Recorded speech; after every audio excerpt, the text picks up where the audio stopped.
approaching flood stage, thousands are still without power following the horrific tornadoes. 3 twisters have touched down just south of town. And now, a rolling motion. I believe we're having an earthquake. I have never before seen such horrific weather. I advise you to take cover immediately.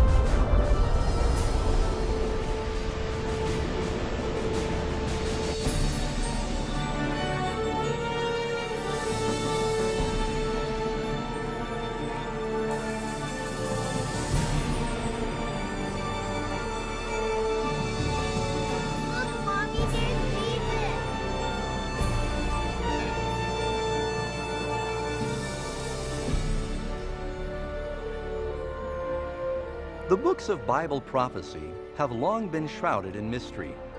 Ancient texts, cryptic numbers, symbolic imagery, all depicting awesome apocalyptic events soon to come. Is it really possible to understand what they mean? What is the mark of the beast? Is it, as some say, a computer chip implanted under the skin, or even something more insidious? And what about the Antichrist? Has this sinister enemy of God already made his appearance? Or is he still waiting in the shadows? Will some terrorist event trigger Earth's final tribulation? Will we witness the horrors of Armageddon and the 7 last plagues? What do we need to know to avoid being left behind when the Lord returns? Will we recognize the last days and know what to expect? What you're about to experience will reveal what the Bible really says about Earth's end-time events. Join me now as we uncover the amazing facts behind the final events of Bible prophecy.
But you, Daniel, shut up the words, and seal the book until the time of the end. Many shall run to and fro, and knowledge shall increase. The end of the world. Will it ever happen? If so, when? This is one of the most important and mysterious questions of all time. The biblical prophet Daniel clearly predicted that just prior to the end of the world, we'd witness a dramatic increase in knowledge. Has it happened? Consider, for instance, how dramatically modes of transportation have changed in recent times. For 60 centuries, man could travel no faster than the quickest horse. Now voyages that once required months are achieved in minutes. In one generation, the computer revolution has brought about mind-boggling changes that our ancestors could never have even imagined. But an even more accurate interpretation of this verse is that knowledge concerning the prophetic books would increase. And as predicted, this has happened too. But the writings of Daniel are not the only ones in the Bible that speak of last-day events. What other knowledge could be hidden within the ancient texts of Scripture? And you will hear of wars and rumors of wars. See that you are not troubled, for all these things must come to pass. but the end is not yet. And there will be famines, pestilences, and earthquakes in various places. All these are the beginning of sorrows. One can quickly look around the globe and see that both political and natural forces have made the modern world an increasingly dangerous place to live. Think about it. Within the last 100 years, the world has had to endure 2 world wars and numerous other major conflicts, not to mention the rise of international terrorism. Add to this the marked increase in deadly natural disasters, including earthquakes, fires, floods, tornadoes, killer storms, and bizarre weather, all continuing to wreak havoc on planet Earth. Amazingly, the Apostle John predicted that another sign of the last days would be man's ability to destroy the planet. In Revelation 11, verse 18, he said, "The time would come when God would destroy those who destroy the earth." It's clear that this prophecy has been vividly fulfilled. For centuries, man could do little more than just shoot flaming arrows or lob cannonballs at his enemy. But now we possess devastating weapons that can quickly render life on this planet extinct. In fact, Jesus even predicted that if his coming were postponed, no flesh would survive. Christ warned that we would have to face all these dangers, but they would only be the beginning of the end. Could it be that there's something mankind does to trigger Earth's final events?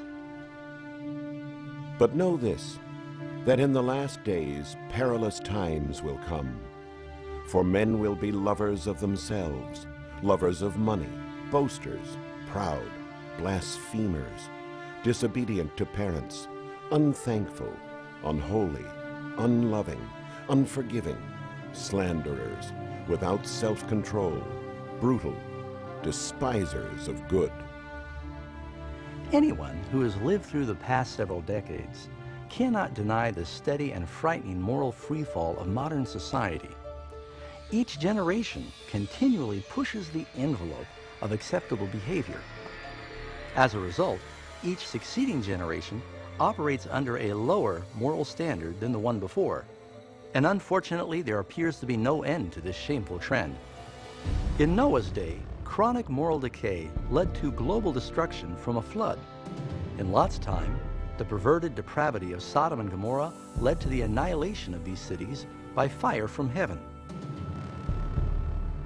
As it was also in the days of Lot. They ate, they drank, they bought, they sold, they planted, they built. But on the day that Lot went out of Sodom, it rained fire and brimstone from heaven and destroyed them all. Even so will it be in the day when the Son of Man is revealed. And so in our day, could it be that rampant immorality and perversion will once again call down judgments from heaven? Along with society's moral decline, the Bible also warns that in the last days there will be a dramatic rise in spiritualism and the occult. Now the Spirit expressly says that in latter times some will depart from the faith, giving heed to deceiving spirits and doctrines of demons. The practice of communicating with the dead, long forbidden by the Scriptures, is fast becoming acceptable even in modern churches.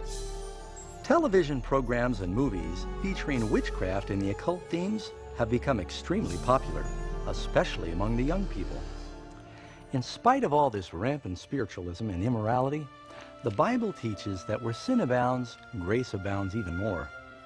And so one exciting bright spot of the last days is Jesus' promise that just before his return, the gospel would go to all the world. And this gospel of the kingdom will be preached in all the world as a witness to all the nations, and then the end will come. The once seemingly insurmountable task of communicating the gospel to the four corners of the earth is fast becoming a reality. Through missionaries, books, tapes, satellite broadcasts, and the internet, the gospel work is fast accelerating around the world. The message of salvation has never had wider distribution than today. The Bible reveals that we are obviously living in Earth's final days. The increase in knowledge, global instability, moral decline, and the explosive interest in the occult all testify that the end is near. The final signs are fast being fulfilled. But there's more. The Bible also warns that it is these opposing forces of good and evil that will ultimately bring the world to the Battle of Armageddon. At some point soon, some unknown global crisis will plunge the entire planet into the most terrifying events the world has ever seen. For then there will be great tribulation, such as has not been since the beginning of the world until this time, no, nor ever shall be. What catastrophe will trigger this final crisis, and when will it happen? Could it be some devastating act of terrorism? Some international economic crash? Maybe even an earthquake, asteroid, or some other cataclysmic event? Perhaps it's some chemical calamity or deadly biological plague. Maybe even a combination of these disasters. But while the Bible doesn't reveal the exact critical event, it does reveal the dramatic scenes that will follow. Coming up in our next section, you'll learn more about these astounding final events, shocking events, that even most Christians are unprepared to meet.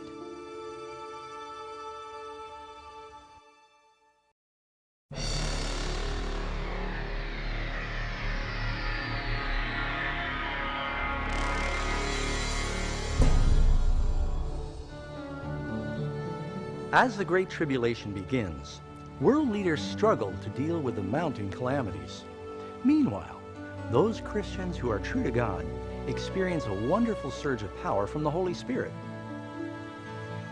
After these things I saw another angel coming down from heaven, and the earth was illuminated with his glory.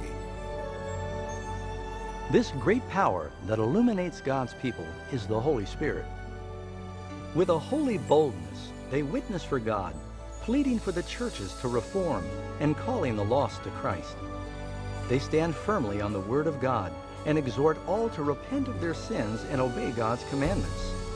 An atmosphere of revival moves across the world, and the Holy Spirit compels ministers and church members alike to work earnestly for the salvation of souls. As the work of the Holy Spirit becomes more pronounced, occult manifestations also intensify. Deceptive demons appear to many masquerading as loved ones who have passed away or as biblical saints of old. They speak words of peace and hope while presenting doctrines containing dangerous and subtle errors.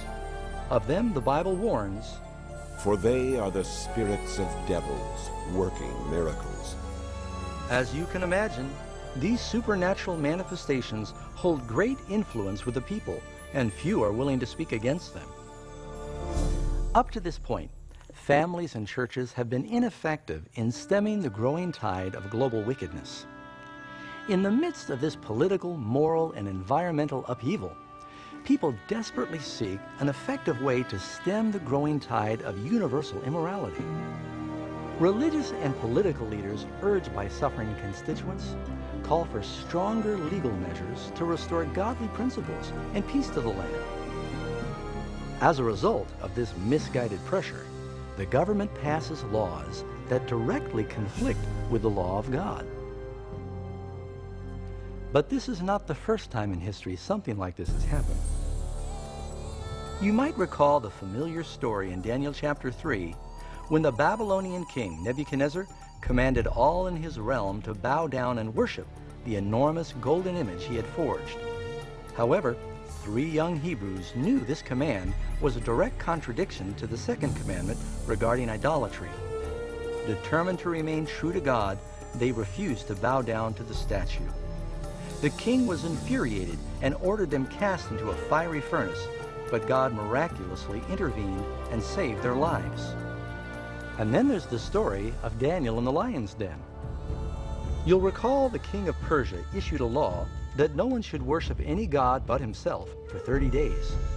But Daniel knew that to obey this law would mean that he had to violate God's first commandment.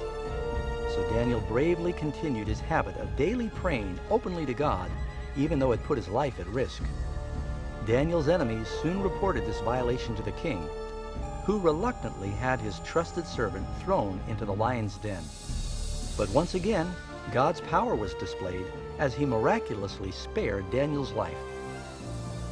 Likewise, in the last days, Revelation predicts that an evil power will compel the governments of the world to enact laws regarding how people should worship God. These laws will outwardly appear to promote morality, but in reality, they prepare the world to embrace the mark of the beast and the Antichrist. For false Christs and false prophets will rise and show great signs and wonders to deceive, if possible, even the elect. During this time of mounting crisis, when the world is desperately seeking relief and looking for global stability, help appears in a most startling form. In various locations around the world, the shout is heard, "Jesus has come, Jesus has returned." A radiant, charismatic being appears claiming to be the Son of God. An army of news agencies flock to see this supernatural entity perform miracles. They hear him repeat many of the same words Jesus spoke in the Scriptures. This event is beamed to the world via satellite, and millions mistakenly believe that his appearance on television has fulfilled the Scripture, "Every eye will see him." Many religions are anxiously expecting a coming Savior, and this dazzling being seems to be the answer to their prayers. But the Bible is warned in 2 Corinthians that Satan can even transform himself into an angel of light. Será Jesus quem o povo receberá de braços abertos, mas sim Satanás, disfarçado como Filho de Deus. Fazendo isso, o mal será capaz de unir o povo em todo o mundo e reconfirmar seu falso sistema de adoração. Assim, o mal concretiza a maior fraude que jamais se viu sobre a raça humana.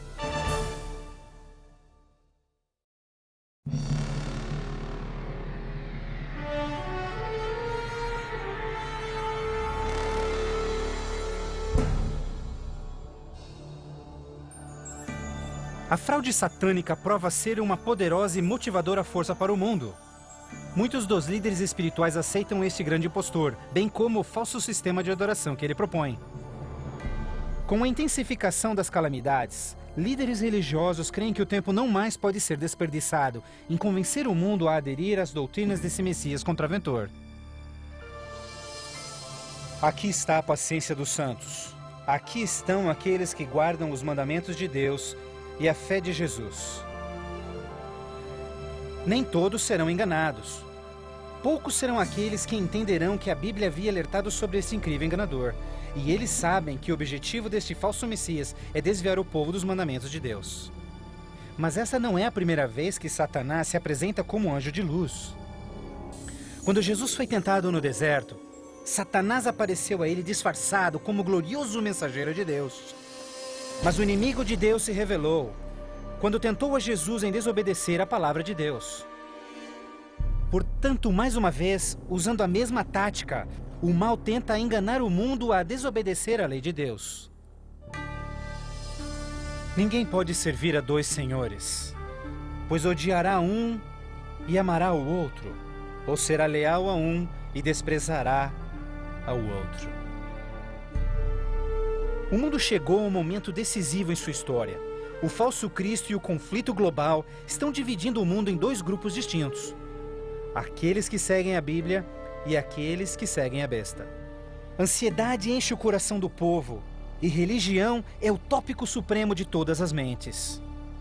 Entrevistas no rádio e TV, bem como nas cortes em debates, os verdadeiros seguidores de Deus serão levados diante os líderes mundiais. Ali apresentarão poderosas e eloquentes razões bíblicas para sua oposição, onde o falso sistema de adoração foi apresentado ao mundo. Os mandamentos de Deus e o que constitui a verdadeira adoração estarão ao centro de cada discussão. Movidos pelo poder do Santo Espírito, compelidos pelo argumento bíblico dos servos de Deus, milhares em todo o mundo converter-se-ão desde suas igrejas sem vida e se posicionarão junto aos impopulares, mas verdadeiros seguidores de Jesus. O que nos resta? Devemos obedecer a Deus ou ao homem, à tradição popular ou à Escritura, dividindo assim o mundo inteiro em dois grupos. De um lado, aqueles que receberam o selo de Deus. E do outro lado, aqueles que receberam o sinal da besta. Aquele que é injusto, siga sendo injusto. Aquele que é sujo, que siga sendo sujo. Aquele que é justo, que siga sendo justo. E aquele que é santo, que siga sendo santo. Este texto de Apocalipse antecede o próximo evento em que todo homem, mulher e criança fará sua final decisão, a favor ou contra Cristo. Ao lado de Deus estão aqueles que em fé observaram sua palavra, mesmo diante oposição. No outro lado, aqueles que escolheram a religião de tradições humanas. Assim como as portas da Arca de Noé fecharam-se instantes antes do dilúvio, a porta da graça será finalmente fechada para o mundo e a graça de Deus não estará mais disponível para os perdidos. A segunda vinda de Cristo é iminente, mas primeiro, o mundo terá de atravessar as mais devastadoras pragas que jamais sobrevieram sobre a humanidade. Ouvi então uma voz vinda do templo dizendo aos 7 anjos: Vai e derrama sobre os povos as 7 taças da ira de Deus. O primeiro foi e derramou a sua taça sobre os povos, e se viu uma ferida feia e dolorosa nos homens que tinham o sinal da besta e que adoravam a sua imagem. A esperança começa a ser massacrada quando as 7 pragas do Apocalipse 16 começam a cair no mundo numa sucessão rápida de eventos. Estes serão os mais horríveis flagelos jamais vistos pelo homem. A primeira praga será extremamente dolorosa e provocará desmaios e agonizante sofrimento aos perdidos. Mais 6 devastadoras pragas rapidamente virão. O mar e os rios se tornarão em sangue. O sol terá tal força que provocará queimaduras com sua intensidade. De tal forma, praga após praga virão. O terror reinará, tornando o mundo inteiro prisioneiros do pânico. Durante este período, alguns dos salvos encontrarão abrigo em locais isolados e remotos, onde serão protegidos e mantidos por anjos do Senhor. Outros, lançados em prisões, embora aparentemente abandonados pelo homem, não foram esquecidos por Deus. Os fiéis de Deus estarão protegidos das pragas, da mesma forma como os filhos de Israel foram preservados durante as pragas que caíram no Egito. Neste momento, os salvos passam por um momento de angústia em suas almas. O principal pensamento em suas mentes: estamos em paz com Deus? Finalmente, encontram paz em suas consciências, confiando nas promessas de Deus. Assim sendo, o dragão irou-se com a mulher e foi ao seu encontro para guerrear com os demais filhos dela, aqueles que guardam os mandamentos de Deus e têm o testemunho de Jesus Cristo. Persuadidos pelo falso Cristo, os miseráveis perdidos têm como única esperança para alívio das devastadoras pragas a eliminação daqueles que se opõem a eles. Então a decisão é tomada para caçar e exterminar em apenas um dia o povo de Deus que teimosamente apegou-se às Escrituras. Assim sendo, o campo de batalha espiritual tem aqueles que seguem as tradições humanas e adoram a besta contra aqueles que amam a Jesus e obedecem os seus mandamentos. Esta é a batalha final do Armagedon, o mundo perverso que chegou finalmente ao limite da paciência de Deus. E finalmente o momento em que Deus entra em cena para resgatar os seus filhos fiéis.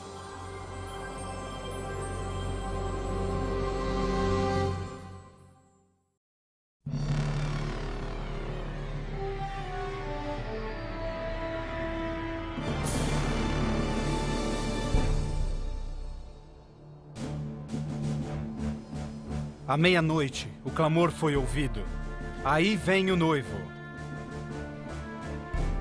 Na mais escura hora, a mais esperada esperança de todas as eras torna-se realidade. O comando da voz do próprio Deus é ouvido. Está cumprido!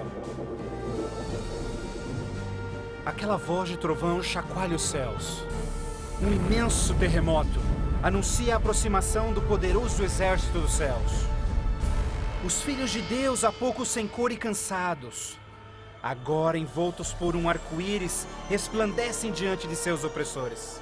Suas faces brilham ao contemplarem seu Redentor e o vasto exército de anjos que vieram para levá-los para casa. Atentem, porque ele está vindo nas nuvens do céu, e todo olho verá, inclusive os que lhe transpassaram, e todos os povos da terra chorarão por sua causa.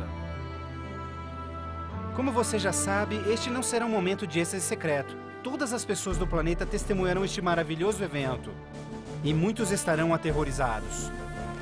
Os ímpios fugirão desesperadamente para rochas e cavernas, tentando em vão esconder-se do santo rei que se aproxima. E como Jesus prometeu, os homens maus responsáveis por seu julgamento e crucifixão serão ressuscitados para presenciarem seu retorno nas nuvens do céu. Porque o Senhor, o próprio Deus, descerá dos céus, e como trovão, e com a voz do arcanjo, com o som de trombetas de Deus, os mortos em Cristo serão primeiramente ressuscitados. Um grandioso som de trombetas é ouvido pelos céus, e a poderosa voz de Deus chamará os santos que dormem no Senhor desde todas as épocas, dizendo: Despertem, despertem, despertem vós que no pó da terra dormem, levantem-se. Por toda a extensão do planeta, um exército de santos se erguerá do pó da terra. Despertarão cheios de juventude, glorificados e revestidos de imortalidade, sem nenhum traço de enfermidades ou defeitos.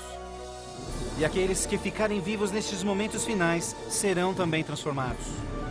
Num instante, receberão um novo corpo imortal. Os ímpios contemplarão em angústia todos estes incríveis sinais. Então nós, os que estivermos vivos, seremos todos levados junto deles nas nuvens para encontrarmos com o Senhor nos céus. E ali nós viveremos para sempre com o Senhor. Com o mundo inteiro em convulsão, os remidos voarão alto e serão erguidos acima da destruição. Eles voarão para a felicidade com o Senhor junto às nuvens de anjos.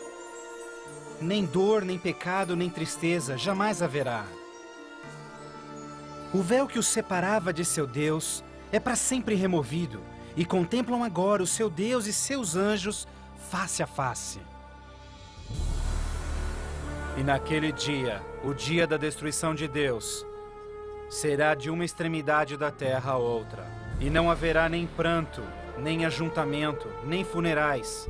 Eles serão todos como lixo sobre toda a terra. Aos que ficarem para trás, o caos reinará no planeta. Entre os furacões, os gemidos de demônios, os terremotos, oceanos ferventes, ilhas submersas. Densas e escuras nuvens despejam tempestades gigantescas de granizo. Os ímpios que sobreviverem a essas catástrofes, em breve serão destruídos pela presença da glória de Deus. Seus corpos espalhados pela terra despojada pelos eventos finais. Então, pela primeira vez desde a fundação da Terra, o planeta está completamente abandonado e sem vida. Apenas Satanás e seus anjos caídos restarão como resultado de sua rebelião.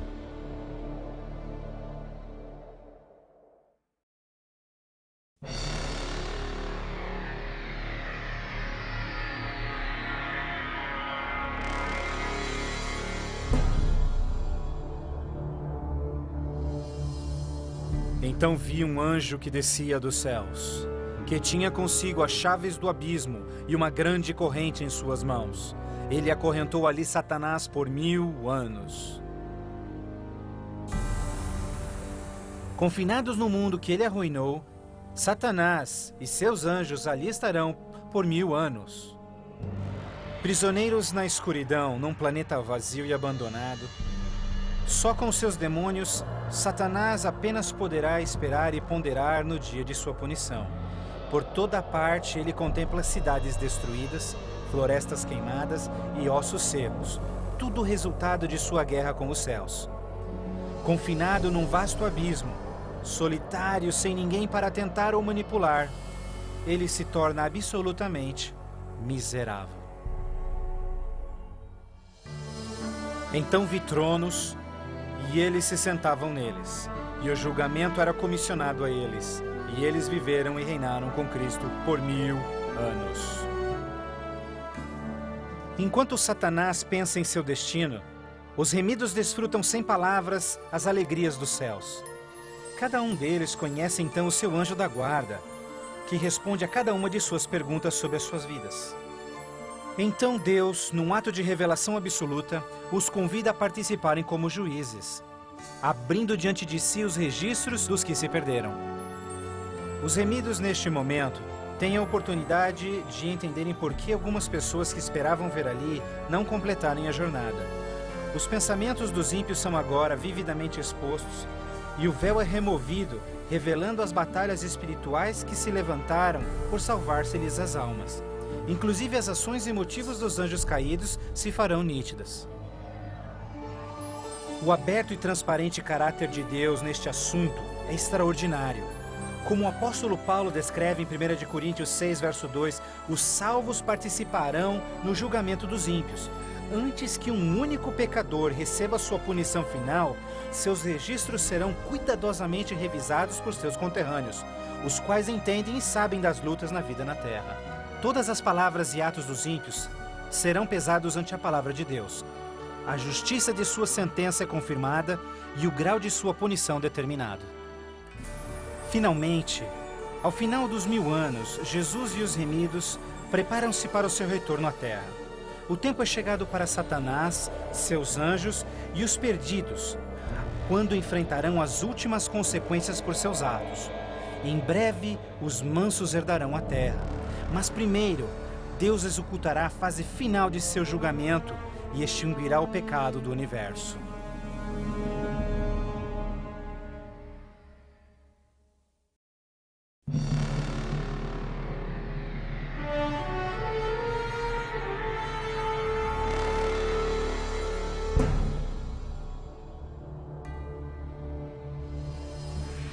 Então eu, João, vi a cidade santa, a nova Jerusalém, descendo dos céus desde a presença de Deus, vestida como uma noiva, adornada para o seu esposo. Após os 1000 anos sabáticos no céu, Cristo e os remidos, com a nova Jerusalém, voltam à terra. Ao se aproximar a cidade do planeta desolado, Jesus comanda que os ímpios voltem à vida desde o pó da terra. Ao seu comando, os ímpios de todas as épocas e lugares ressuscitam, da mesma forma como morreram, e ali estão diante de Deus. Ao Jesus descer, seus pés tocam o Monte das Oliveiras. Um tremendo terremoto abre o monte, transformando numa grande planície. Então, a Nova Jerusalém, a grande cidade de Deus, desce dos céus e descansa sua estrutura sobre a planície preparada por Deus. Agora, quando os 1000 anos terminarem, Satanás será solto de sua prisão e então irá atrás de enganar as nações, a fim de uni-los para guerrear. Incrivelmente, Satanás consegue iludir seus seguidores mais uma vez e arregimenta-os para capturar a cidade celestial pela força. Generais Divine skill to prepare for what is expected to be an epic battle. By this very act, the lost reveal that their hearts are unchanged. If possible, they would tear God from his throne and seize the holy city by force. Little do they realize that their futile war is lost before it even begins. Judgment Day has come.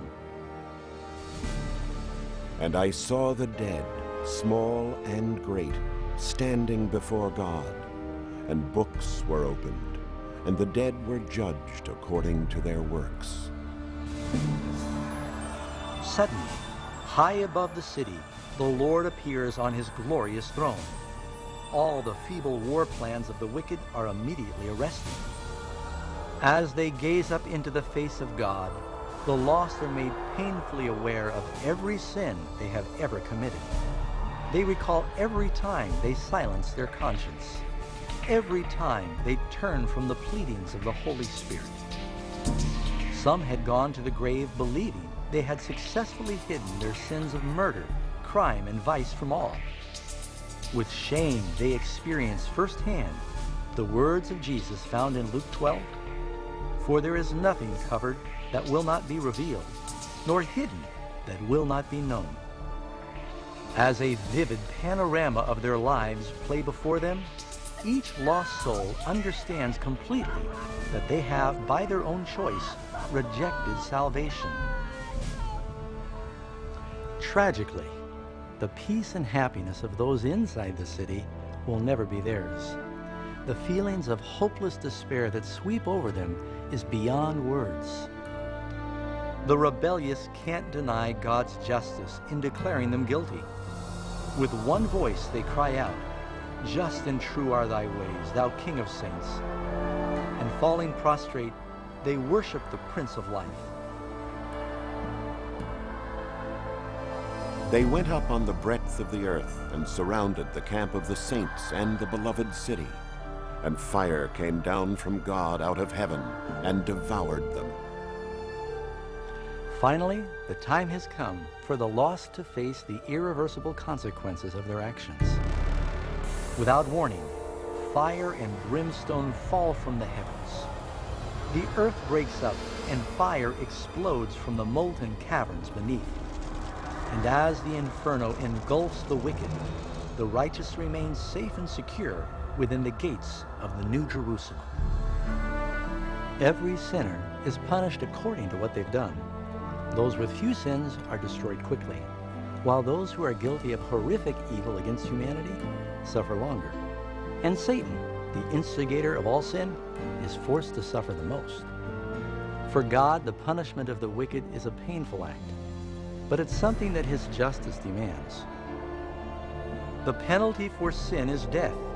On the cross, Jesus suffered this final punishment on behalf of all who would embrace his sacrifice.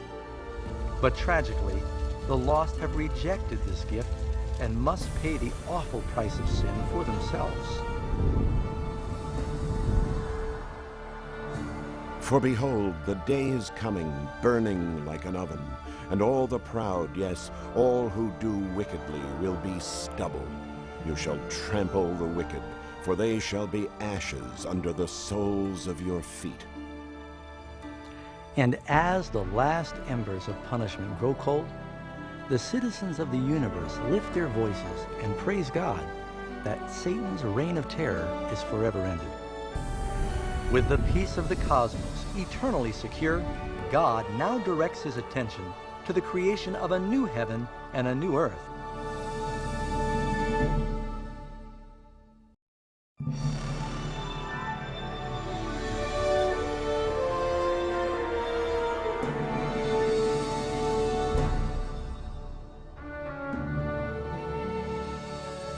Now I saw a new heaven and a new earth, for the first heaven and the first earth had passed away.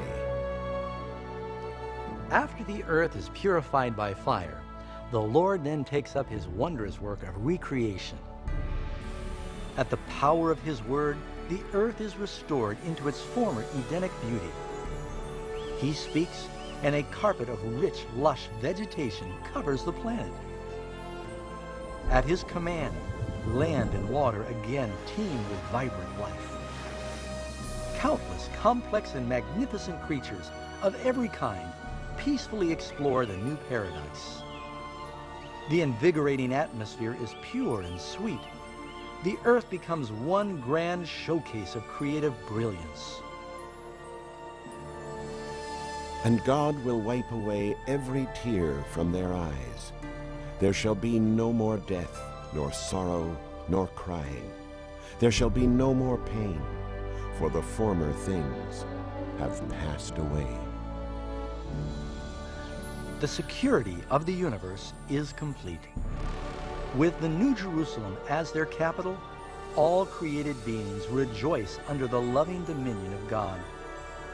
Those who have been rescued from eternal destruction share a special bond with their Creator that no other heavenly beings can appreciate. Yet while sin and sinner have been forever destroyed, one trace of the great rebellion still remains. What happened to your hand? It is the scars on the hands, feet, and side of Jesus. As day after blissful day of eternity passes, all sad and painful memories dissipate in the glory of heaven's brilliant splendor. No longer tied to a limited lifespan, the immortal children of God are now free to reach their highest ambitions. The limitless pursuit of knowledge invigorates and stimulates the mind. No longer bound to earth, the redeemed are free to explore the wonders of God's endless universe. Heaven is a place of perfect peace and harmony, where love for God and others fills every heart. The Bible promises that this coming kingdom can be your eternal home. Jesus sacrificed himself on the cross to provide you forgiveness and victory from sin. More than anything else, Jesus wants you to live with him in this earth made new. And while he's desperate to save you, he cannot force this free gift upon you. You must choose to accept it yourself. Won't you come to him today? Ask him now, and he'll come into your heart.